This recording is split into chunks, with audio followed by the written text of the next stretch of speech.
What's up guys, and welcome to the Old School Runescape Report for the 5th of September 2015, keeping in the loop with all things old school. For the very first episode of this brand new series, I'm going to run through the format really briefly. First up, I'll be going through this week's news post, giving you all the info you might need on the weekly game update, and anything else you may want to know. Secondly, I'll break down any important information spoken about in the Old School Q&A, and the key talking points from that weekly stream. Finally, I'll be featuring a YouTube channel and tell you why I think it's worth your time to check it out. So sit back and enjoy your weekly dose of Old School RuneScape news.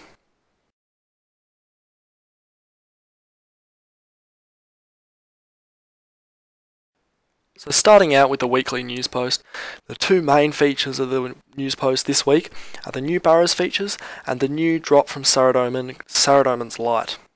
The first new feature we see added to Barrows is a list which actually shows which Barrows brothers you've killed. As you can see, it looks very clean and it basically ticks off the brother as you kill them. Modash's been tweeting pictures of this, and it'll be interesting to see. I know a lot of people use third-party clients which display which Barrows brothers have been killed.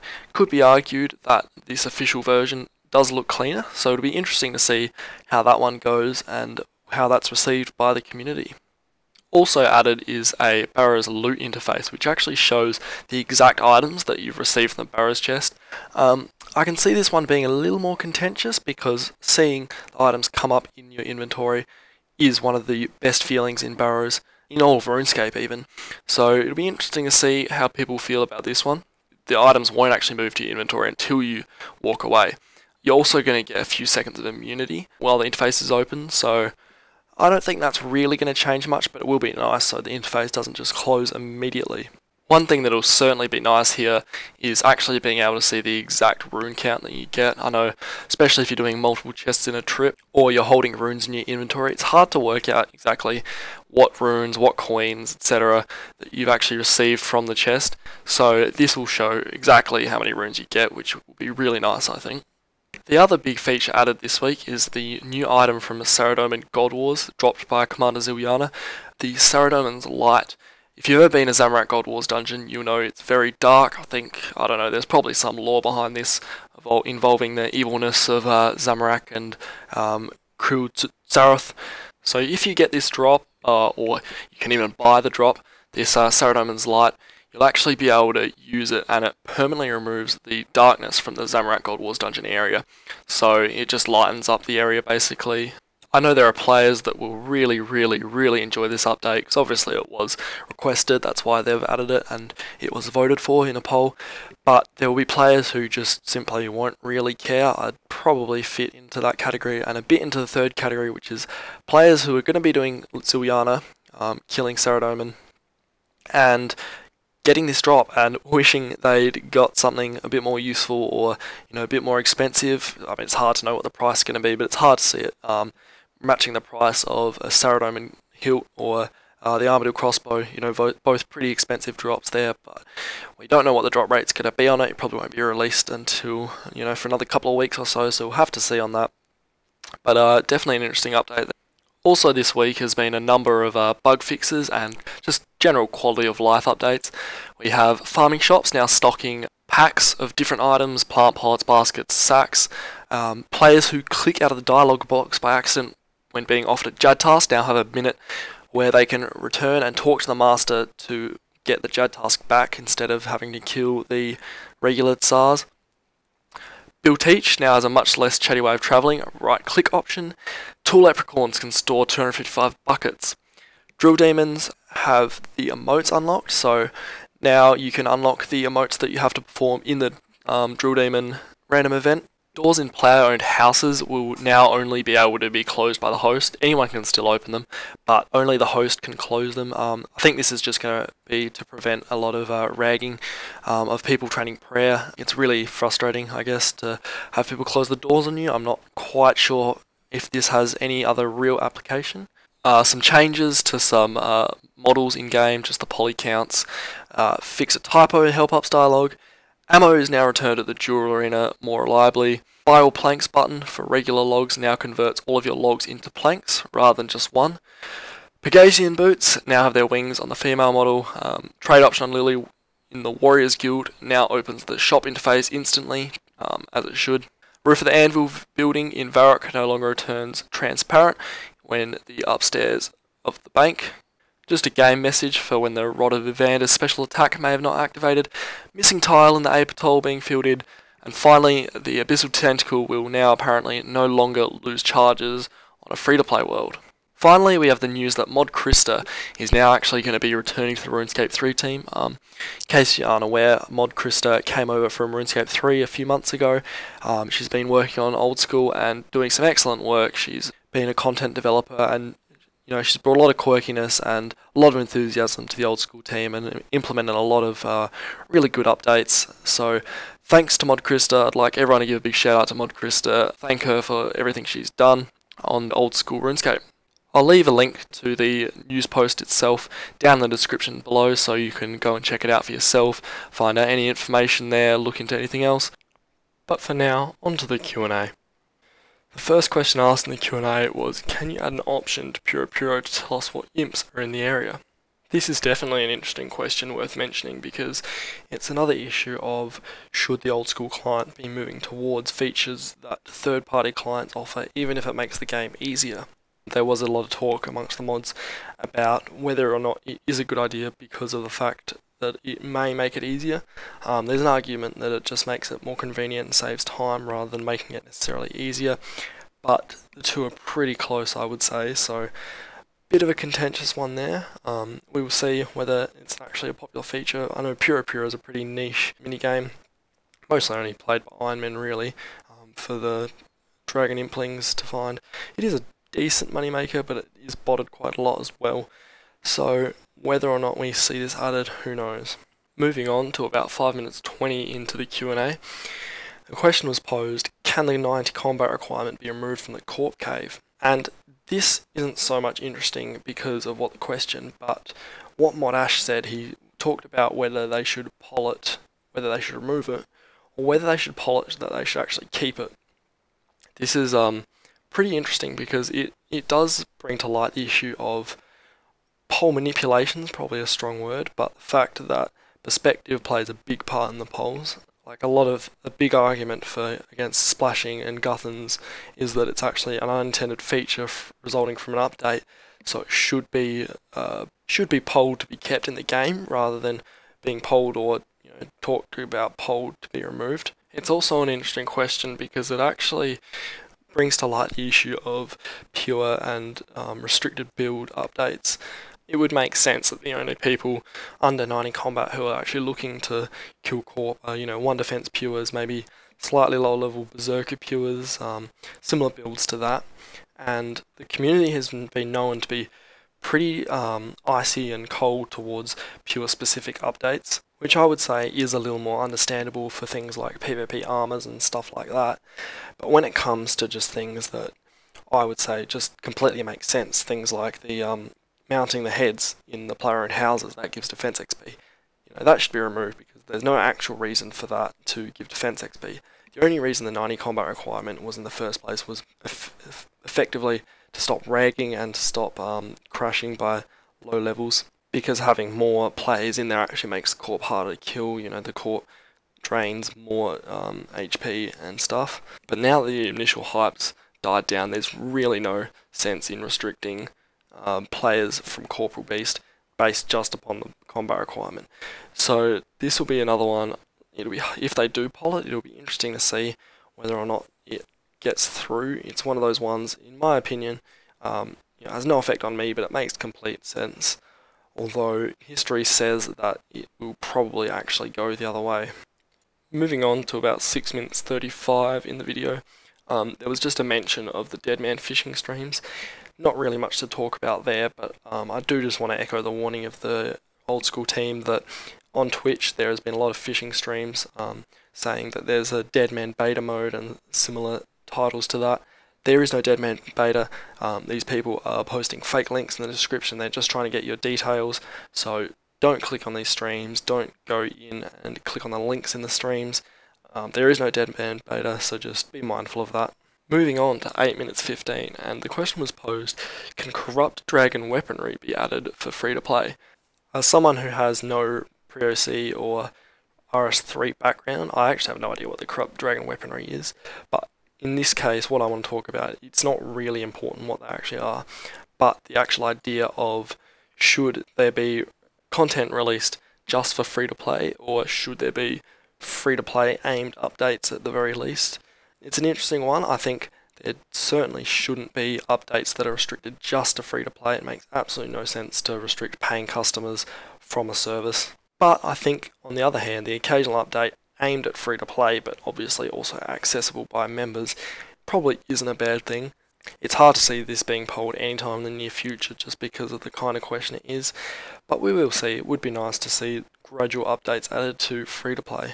Moving further into the stream, at 21 minutes 55, there was discussion about actually opening up Menethos, a big expansion to that whole lower desert area in the Korean desert, which does bring to light the issue of, should the old school team actually be focusing on developing brand new content, bringing out new skills, bringing out new areas, or should they be focused more on filling in the pre-existing areas that are currently lacking content? Things like Elf City, which even in RS3 is only just being brought out, and Menethos obviously is the other big one.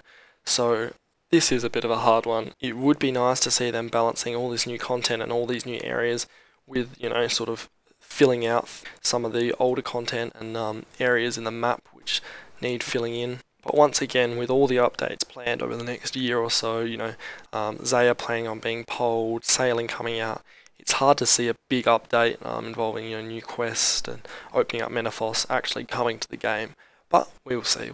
As we move on to 25 minutes, 7 seconds in, a question was asked about whether the team could introduce a super combat equivalent for mage and range potions. So for those of you not aware, you can actually currently, with I think a 90 herb lore it is, combine a super attack, super strength, and super defense potion to create a super combat potion. There has been quite a lot of talk in previous Q&As about bringing out a super range and super magic potion, because currently attack and strength both have, the melee skills both have regular and super versions of their potions, and defense as well, but mage and range are both lacking in any other form of potion apart from their regular magic potion and range potion. As with all discussions around an upgraded magic and range potion, the first key issue is capping the dark bow spec. Hitting any higher just really makes it just too overpowered, even if it's relatively inaccurate, so that certainly needs to be capped. Secondly is the issue of the magic potion not actually increasing damage, it only increases accuracy, so it's actually of pretty limited use. But with the mechanics of magic the way they are, and the mechanics of boosted stats the way they are, it's hard to see any workaround that's going to make, any kind of super magic potion or super magic defense combined potion actually hit higher with the current mechanics. But it certainly would still be nice to see upgraded magic and range potions. Modash also made it very clear that there are absolutely no plans to introduce overload potions outside of Nightmare Zone, so that's certainly not something we'll be seeing coming to Old School in anywhere in the near future. Moving on to 26 minutes 55 seconds, anti-aliasing. Ian, the engine team member of the Old School team, has actually in the past showed off a bit of work he did on an anti-aliasing solution for Old School RuneScape, and it was actually looking quite nice. I saw it myself, but the issue is that engine work is one of the biggest bottlenecks currently that the Old School RuneScape team faces, so having him work on something like that is, they did mention that it's sort of not a high priority given how many really high priority updates they need Ian to work on, but again, certainly something that would be nice to see in the future, I think. Moving forward, at 31 minutes 20 seconds, the question was asked about why the Abyssal Bludgeon was going to be so fast, given that it's supposed to be a big, heavy crush weapon. I really liked how Ghost explained the lore here. Mod Ghost seems to have been doing most of the work on the Abyssal Sire boss, the new Abyssal Demon-based Slayer boss, and he's obviously been doing all the artwork for it, but he explained that actually is some lore behind why it's so fast. The Abyssal Whip itself is a 4-tick attack weapon, so it's about the fastest melee speed, I think, in conjunction with daggers and scimitars and all the rest that attack at that speed. And the Abyssal Whip is actually supposed to be the spine of an Abyssal Demon. The Abyssal Bludgeon now is actually going to be made up of several parts that was revealed, so you're not just going to get an Abyssal Bludgeon drop, you're going to have to get certain parts to it and, I don't know, combine them all together somehow to end up with this Abyssal Bludgeon. And the reason it was explained why this is going to have such a fast attack speed is actually because it's made of living matter. So while the player will actually have control of the bludgeon, because it's going to be made up of living matter, it's actually going to have its own sort of consciousness and be doing the work for the player, which I suppose explains why it's so strong as well. As I said, it was just a really nice explanation and showed how well the lore sort of fit around making the mechanics the way the Old School team wanted to have it. Earlier in the stream as well, there was also a bit of talk about how the Abyssal Bludgeon is going to actually work, and that it's going to have a very similar effect to the Dark Set effect, where in that case, when you have low HP, you actually hit higher, but with the new Bludgeon, it's going to be the lower your prayer points, the higher you hit. I don't remember if they said it was just going to be on spec or whether general hits are going to have this effect, but it's certainly an interesting mechanic. It'll make risk fights really interesting, you know, smite fights quite interesting, high risking, very interesting, so that'll be good to see. At 32 minutes 57 seconds, there was a whole lot of talk about basically will Old School RuneScape, the official client, get features that third-party clients currently have. This is a currently pretty hot issue. A lot of people have been talking about OS Buddy and RuneLoader and other such third-party clients, and just all sorts of things being said about them. It is an interesting issue for the Old School team because these third-party clients are so widely used. Obviously, you can see even at the moment I'm using OS Buddy. So the issue kind of becomes, do the Old School team work on these features, spend valuable dev time on these features that a large number of players already have access to, just for the sake of making it official, or do they focus more on making new content and actual game content rather than client features? We have seen them make these changes in the past, updates like the XP drop even this week with the Barrows features, but it definitely is a strong argument to say that there's a lot more reason for them to be working on new content rather than just sort of client-side features. Now, if you were around and heard about the Cerberus release just 2 weeks ago now, you'll know that there was a big issue for the first couple of days even almost after the release, in that there just wasn't enough free worlds for everyone who wanted to kill it, and it was very difficult for players to actually find worlds to consistently kill the boss in and get their Slayer tasks done. At 38 minutes and 3 seconds into the Q&A stream, there was a question asked about whether the Abyssal Sire will have the same issue, or whether the competition will actually be the same or similar, or whether they plan on doing something to combat this, like instancing the room or adding lots and lots and lots of rooms or something like that. But a very good point was made in that one of the defining features of Old School RuneScape is the competition for some resources, especially in relation to killing bosses and getting their drops.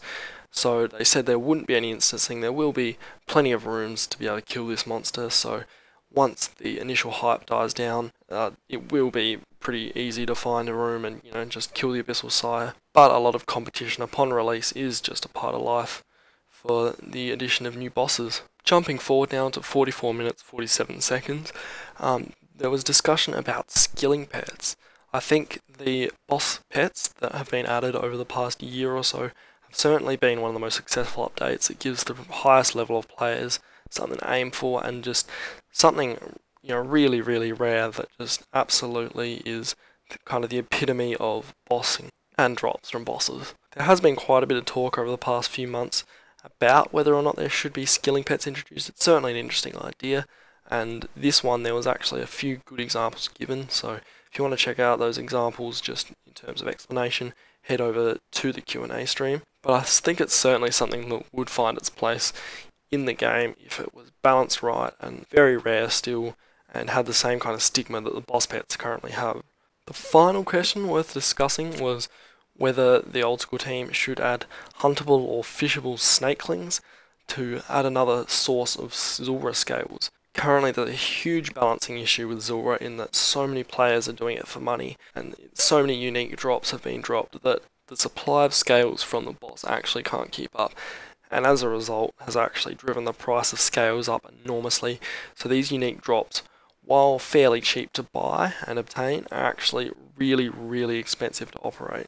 and in a lot of cases are really only open to the highest level players and for very certain uses. So it would be good to see another source of these scales come into the game, I would say. There has been a lot of talk about it and doing it the right way.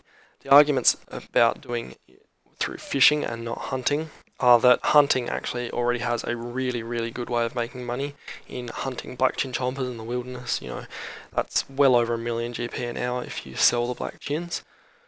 Whereas fishing has taken a bit of a hit from Zora itself because the price of raw sharks has gone so low that it's really poor money for a regular player to fish sharks for the level required. So it would be nice to see another good money making source for fishing, which is one of the key gathering skills in the game. Now, there were certainly more questions asked in this, so if you are interested, definitely go and check out the Old School Q&A. It's certainly not the worst use for now if you have the time, so I will leave the link down in the description. Go check it out if you're interested. But I would say these are the main questions that are worth discussing and worth knowing about. And finally this week we come to the featured YouTube channel. This week we have Solemn Chris.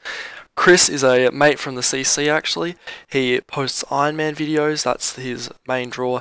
Posts regular Iron Man update videos, really enthusiastic, really good watch. He's pretty high level, you know, he's getting up there, getting a lot of good content done.